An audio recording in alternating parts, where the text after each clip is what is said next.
Welcome to Rooted, Stories of Entrepreneurship and Agribusiness, a podcast from Colorado State University's Department of Agricultural and Resource Economics. I'm your host, Lauren Chenerides. I'm currently an assistant professor of agricultural business at Colorado State University, where I teach a course on agribusiness entrepreneurship. In this podcast series, we explore stories of how people across the food and agriculture industry identify problems, create solutions, and build or improve businesses that make an impact. What makes Rooted unique is that each episode is co-hosted by students in the agribusiness entrepreneurship course who bring their own curiosity and questions to the table. Their conversations with leaders across food and agriculture are a chance to learn, reflect, and share those insights with you, our audience of students, entrepreneurs, and change makers in food and agriculture. I appreciate your time and attention, and I'm excited to share these inspiring stories with you.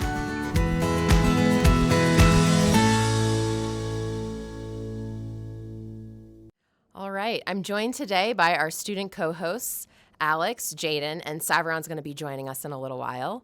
And our guest today is Scott McClure. Scott's background is in product management, where his job was to understand what engineers can build and what customers will pay for. Scott has delivered products to market in the printing, data storage, and data security sectors with experience spanning Dow 30 companies, Fortune 500 firms, and pre-revenue startups. His work includes market validation, technology integration, and financial planning. And he's always asking this question of what's the benefit and who's willing to pay for it? Welcome to the podcast, Scott. Welcome to the podcast. I'm Alex, a junior studying soil crop science and livestock business management. I will be your host today, so welcome to the podcast. Scott, it's really good to have you. Thank you. I appreciate the opportunity to talk to you and help the next generation of entrepreneurs. While you might say I don't fit the classic definition of an entrepreneur, I have created businesses, played the role of an entrepreneur as a product manager in large and small technology companies. I started my career after graduating from CSU Engineering with the goal of being in the automotive industry, not very entrepreneurial. But I quickly found that industry too structured for my taste, both organizationally and financially. And within a few years, I was working for a laser printer startup, moving from sales to being the bridge between sales and engineering. I found the role of an entrepreneur within any company, product manager.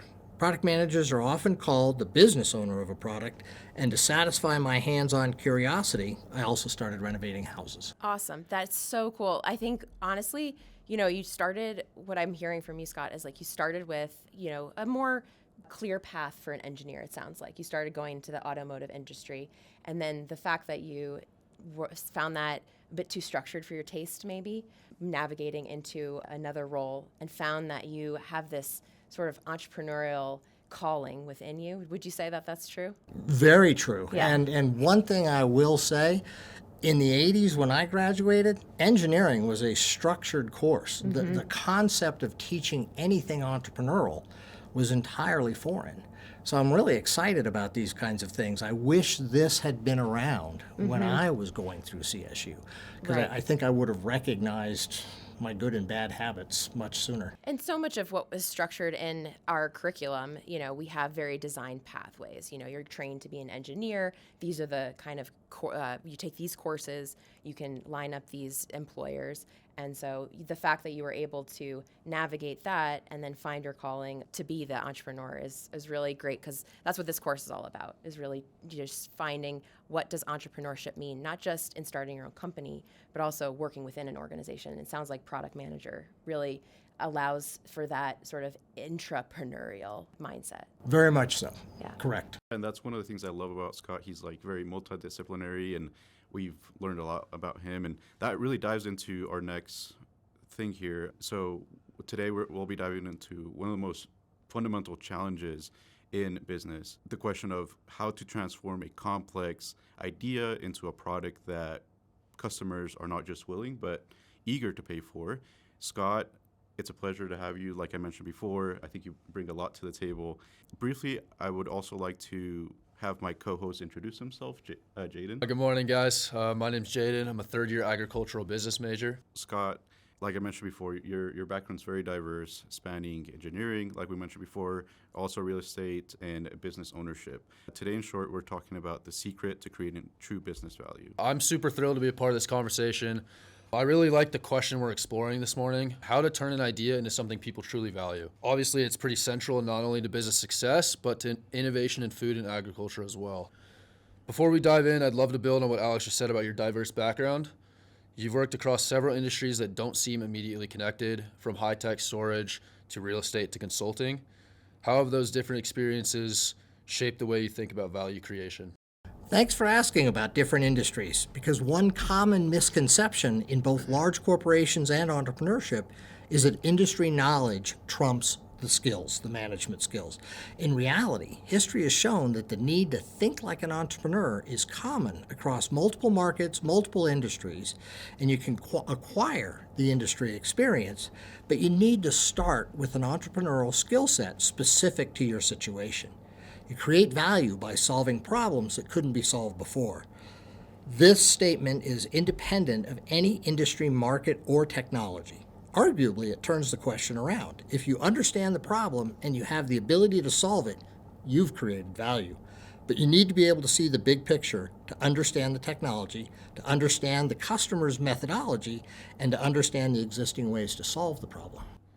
Honestly, that's pretty fascinating to me, especially how each role seems to build on your ability to bridge technical insight with like market reality. I think it's a great foundation for the discussion ahead. I agree with that. For our listeners, we're going to use Scott's career as a roadmap for this interview. First, we'll establish your central philosophy, the difference between a feature and a benefit. Next, we'll explore the key challenges and pivots you've made while developing products and bringing them to market. And finally, we'll conclude with a mentorship Q&A to get your personal advice on leadership and career growth. I love that structure. Each stage of your career really illustrates a different aspect of that philosophy, especially your focus on translating engineering into something customers truly understand and want. That journey, like I said, leads us straight into the core philosophy. You said you work to translate engineering into customer value, always centered on the question, what's the benefit and who's willing to pay for it? In your consultancy work, what is the single most important action a startup team can do to ensure that they're truly listening to consumer, customer, and validating the market instead of just building what they want? Why is it key to listening to the customer? Well, there's a phrase I learned long ago in entrepreneurship. As a matter of fact, I still have a coffee cup with it on it. Your opinion, though interesting, is not relevant. As your idea, of course you're going to think it's great and more important that other people are willing to pay money for it. But in reality, the customer, and only the customer's opinion, is what matters. Not only must your solution be great, but it must be a better problem solver than the alternatives that are in the market today. And there's always some kind of alternative out there that they can buy to solve their problem. It's often said that sales is the art of solving a customer's problem. Well, entrepreneurship is the art of determining what the customer's problem is, sometimes even before they know it themselves. Then the sales job becomes the easy part. As for validation, that boils down to listening more than talking. The key to success is first, talk to a lot of people, not just a few. Second, ask open-ended questions and avoid promoting your own solution. And third, always ask, who else can I talk to? I've found a customer council of industry leaders you can bounce ideas off of on a regular basis, and trust will be very useful. It's something that we did at Storage Tech. You know, that's really what you're discovering. What you're discussing is called customer discovery. Is Yes. that right? Yes, exactly. Okay, so for startup companies, what you're asking Alex too, I think is so important, because for somebody who's trying to at least just identify what the problem is, one of the things that we talk about a lot is customer discovery. And what I hear from you, Scott, is that in order to really identify what is the core problem being solved, we need to talk to a lot of people. Yes. Right? That is And exactly right. not necessarily, go in with what we think is the right solution, but actually let the solution come to us. Does that seem kind of what the customer discovery process helps to expose?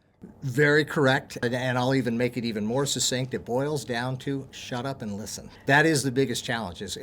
People have a passion of talking about their solution.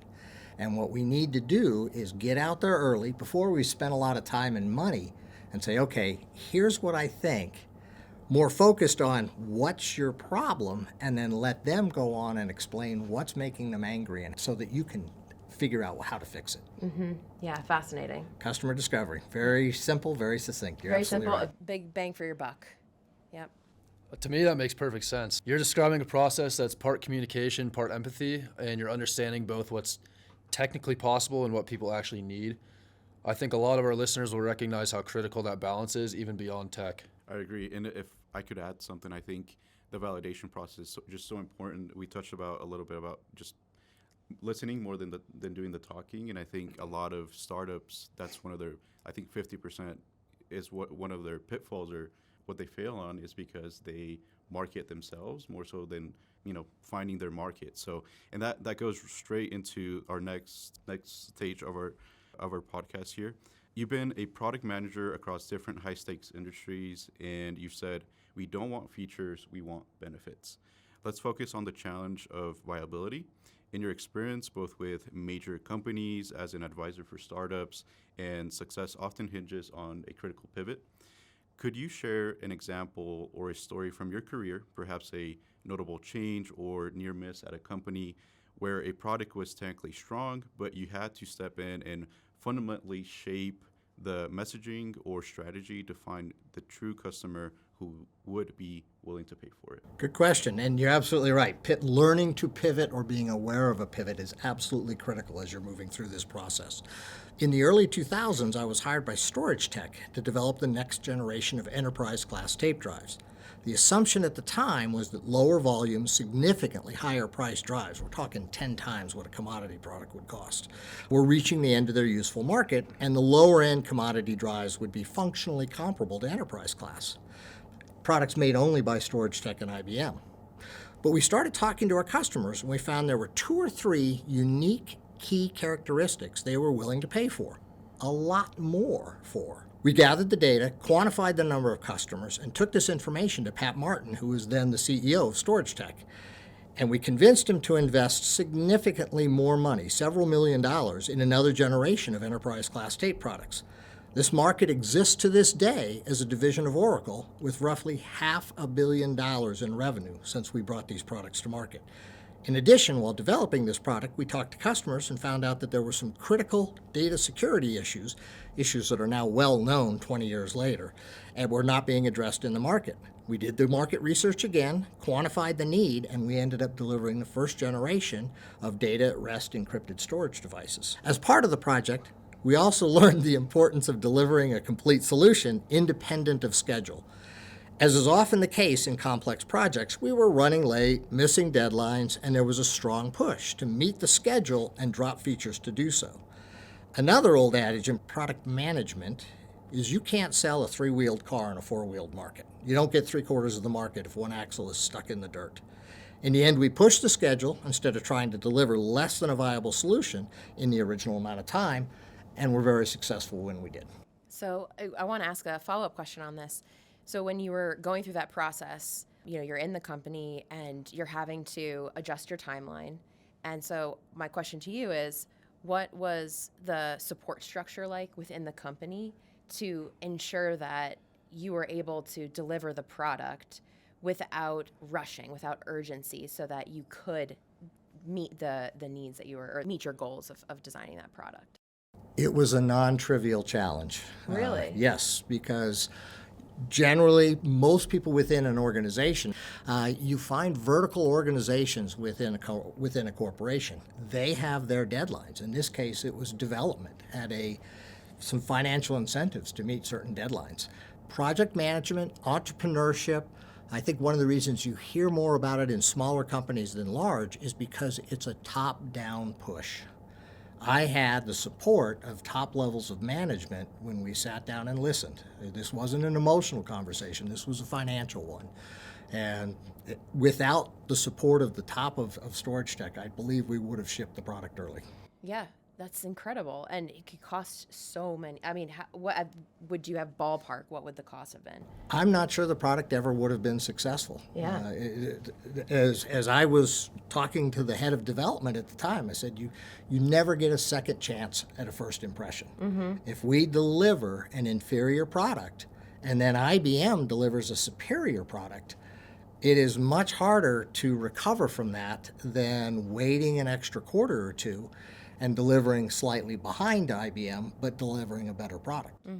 Absolutely. And for somebody who's working for maybe a smaller company, a smaller scale company, what would you advise to them in that situation? Wait. Yeah. We see this all the time, especially in smaller companies, because you don't have the resources to recover from an announcement and marketing standpoint. If you deliver an inferior product early, people don't come back. Yep. Yep. And it's the same thing we see in the food industry.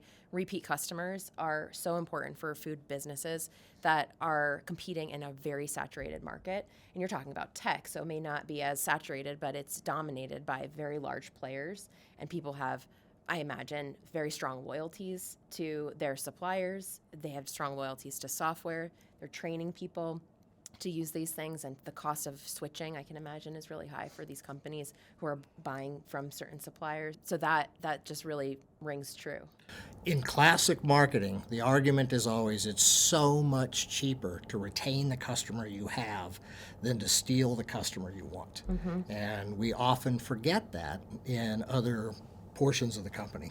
Your whole experience is such a valuable lesson for people that are just starting up or aren't very motivated.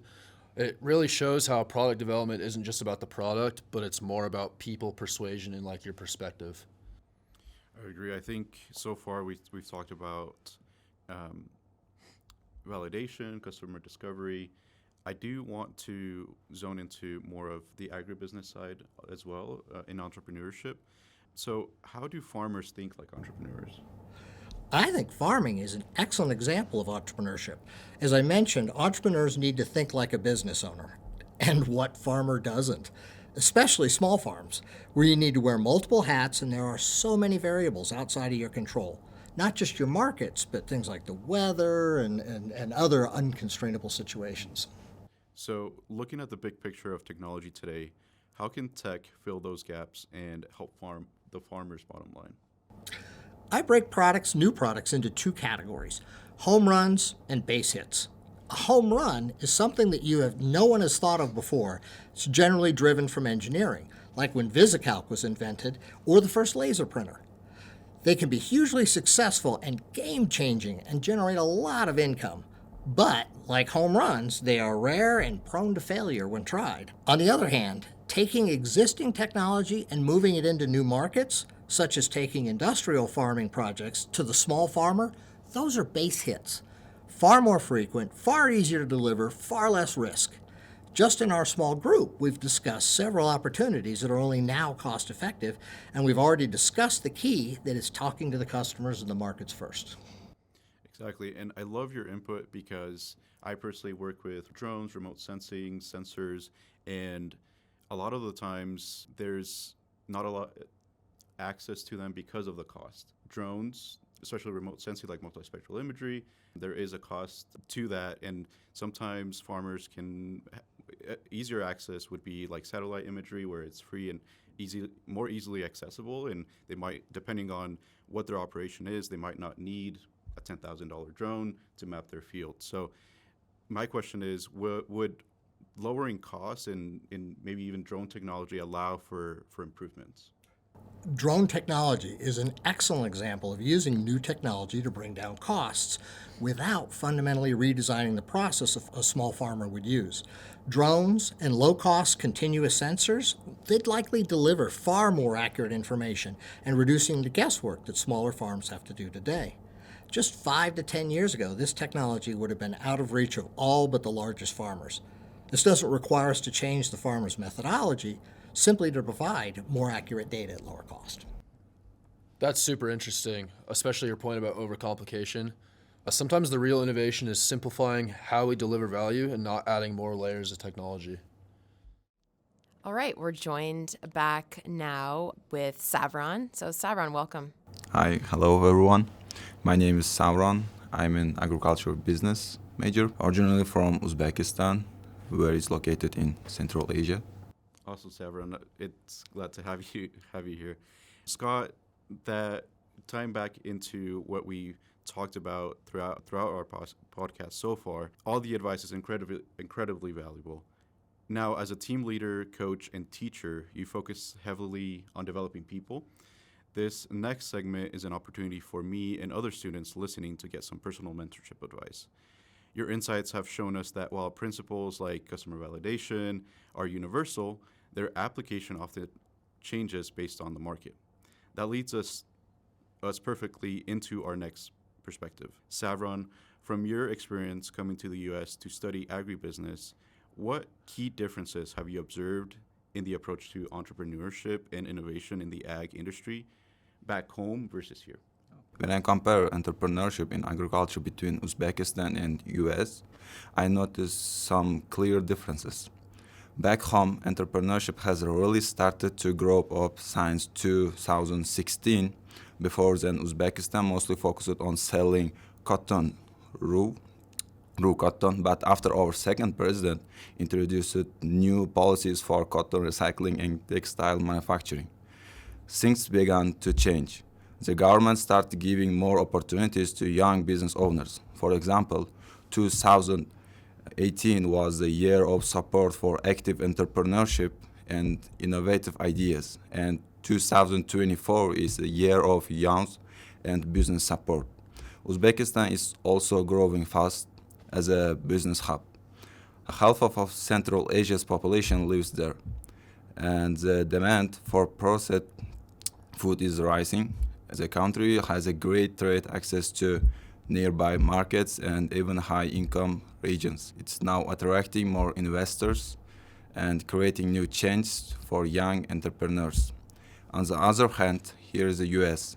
Entrepreneurship feels more independent and fast-moving. People take more personal risks, and innovation often comes from private companies for universities. Because I understand how the government works, especially in agriculture. I personally want to work for my government to help support young entrepreneurs and continue improving the system from within.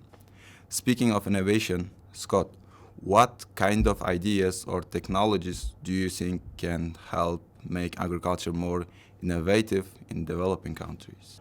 So first, let me say this is pretty exciting. I'm personally thrilled to have someone like you here learning these kinds of things and then taking America's very strange entrepreneurial skills back to other countries. So this is cool.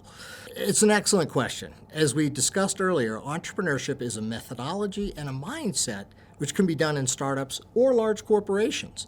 And isn't government just a really large corporation with the power to make things happen? I should warn you, large corporations move slowly, and being a change agent within can be a challenge. The larger organizations, it's harder to move the ship. You'll need to think like a product manager does in a large corporation here.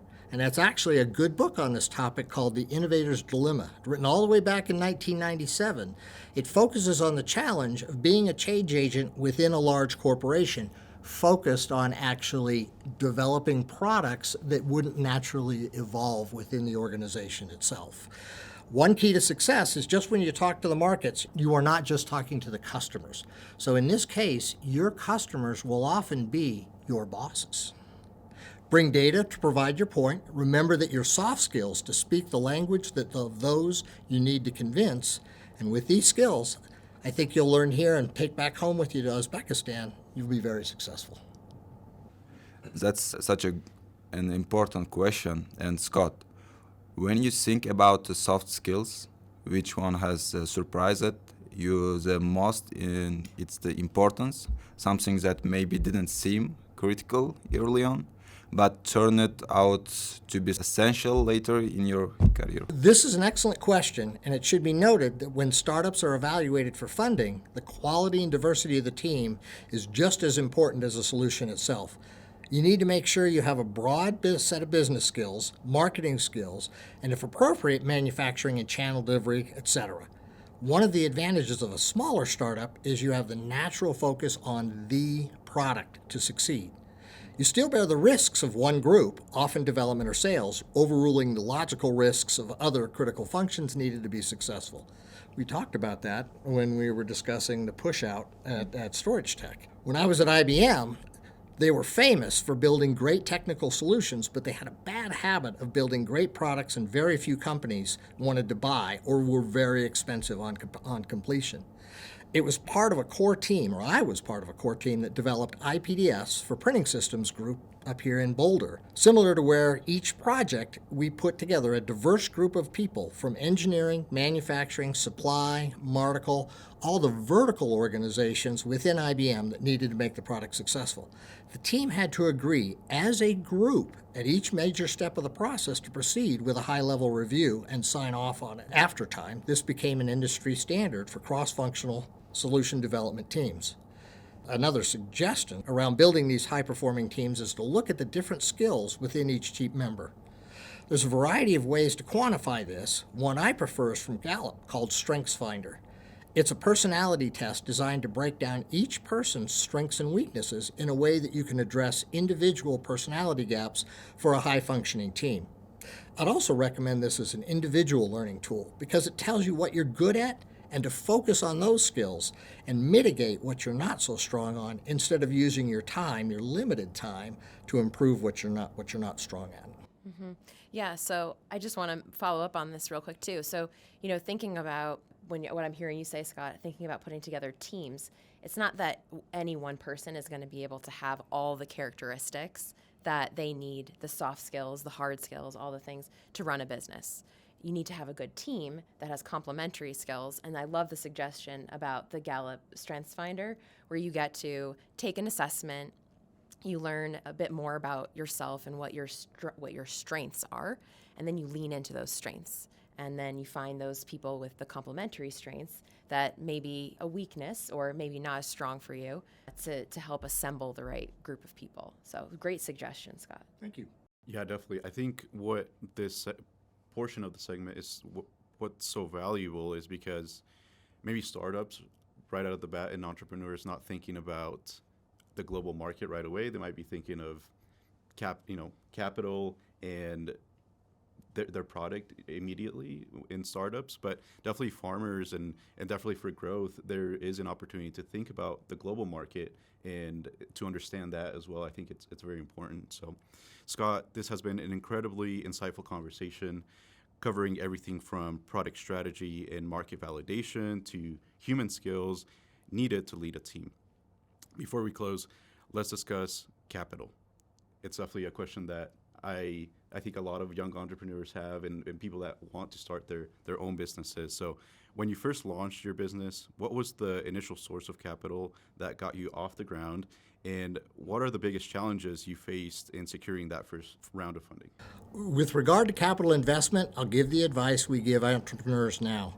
The further along you can get before you need to ask for money, the better off you'll be. Having a job allowed me to invest a lot of time and money without having to ask for equity sharing. For all the funds I needed, I was able to go the conservative route and borrow from banks. This also limited my opportunity to grow, so there are trade-offs to that. Even this became useful later when evaluating others at the level of risk they were willing to take.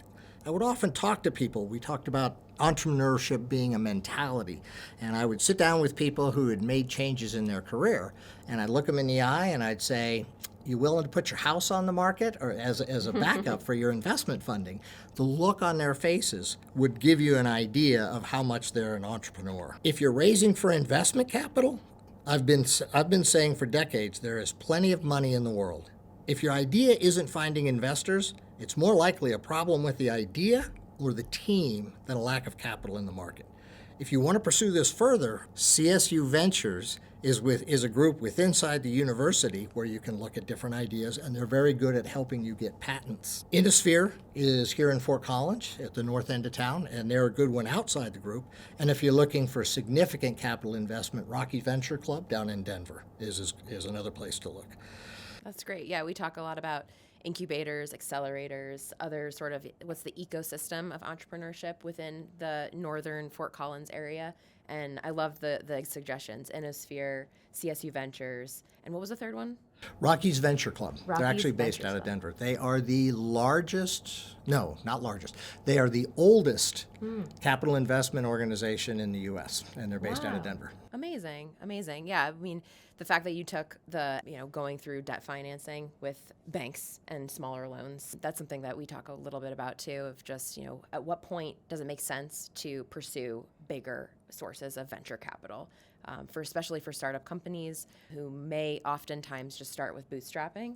So I'm curious, like, if you were to take a survey of all of the startups that you mentor, what percentage of those are really going after those big financiers?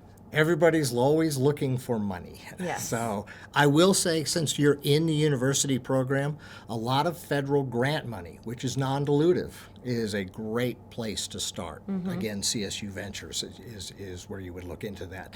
It's tough because we see people generally looking initially for non-dilutive grant money, then for dilutive or investment capital, simply because they're generally looking for starting at hundreds of thousands, which is the low end of Rockies Venture Club, into millions, which is now you're talking about Sand Hill, places like that across the United States. So I would venture most companies go the way I did. They find their own money, or use a phrase, if you get into this, you should know, friends, family, and fools, the 3 F's. But we don't see those as much. We're usually involved with companies that need higher capital requirements. Sure. And when you say dilutive, you mean taking equity of the company? Yes, you're sharing a chunk of your future to get money back. Yeah, Yes. yeah. And every founder is different in terms of their willingness to give up equity. And I will actually say, mentioning Innosphere, they have regular lunch and learn classes on exactly this topic. Okay, very good, very good. Yeah. So if anyone wants to learn more about this process of the startup journey, they can go to these classes and these workshops at Innosphere. I love that. Really, when starting a business, I think the support system is very important, and not only for mentors like you, Scott, but also opportunities for funding and for growth just overall. So those are great. What advice would you give to students starting in agribusiness today? If there's one takeaway I want you to get from this session, it would have to be 2. First, listen to the customer. If there's a disconnect, they're right, and you need to find out why. Second, don't be afraid to jump, but do it with data. We touched on this before. I entered the technology market back when we were arguing over DOS command prompts versus Windows icons, mice, and pointers. Technology has matured enough that we now would be able to better suited to see where technology has been and use that technology in traditional industries such as yours, agriculture. People love to talk about what AI can do. I personally think that people like you 3 and your class can far improve the world simply by taking what we already have and applying it in traditional industries. Drones for instant visual feedback, sensors for more data feedback, building data tracking systems that make borders and time irrelevant are all great examples and far lower risk. There's an old adage in technology evolution. First you come up with an idea, first you adapt the technology to your existing processes. Then you adapt the processes to the new technology. And it always takes longer than we think because we think everything's solved in 6 months nowadays. The latter half truly builds on the improvement. As an example, no one ever said, hey, I'm going to use these sheets with boxes and add everything together because I'm using a pencil. Can you come up with something that's a computer that would do this better? Most of you arrived after VisiCalc, the precursor to Lotus 1, 2, 3, the precursor to Microsoft Excel. But as someone who lived through that period, I would argue the improvements in the last 15 years matched or exceeded the initial changes where we moved from pencil and paper to a green screen on a small tube monitor. I look forward to seeing what you all do as you move from college to career. Feel free to keep in touch. And I still remember several mentors from decades back that still guide me today. If I can do the same for you in some small way, I'd be honored. If you have an idea, again, CSU Ventures, the Venture Accelerator Group, the Powerhouse Campus here at the north end of Fort Collins, and Fort Collins itself through Innosphere, please reach out. That's a very powerful note to end on, Scott. Thank you again for sharing your valuable experience and your time and your wisdom today. Now, this project's been a lot of fun. It's been a pleasure getting to know the 3 of you and your professor, Dr. Shenaratis. This is a great country because we focus on putting the best people in the best positions to do the best things. And you're our next generation to do that. Thank you so much, and thank you for our listeners for tuning in. And Yeah, thanks everybody for being here. Thank you, Jaden, Savron, Alex, and most importantly, Scott. Thanks for being with us today. Appreciate it.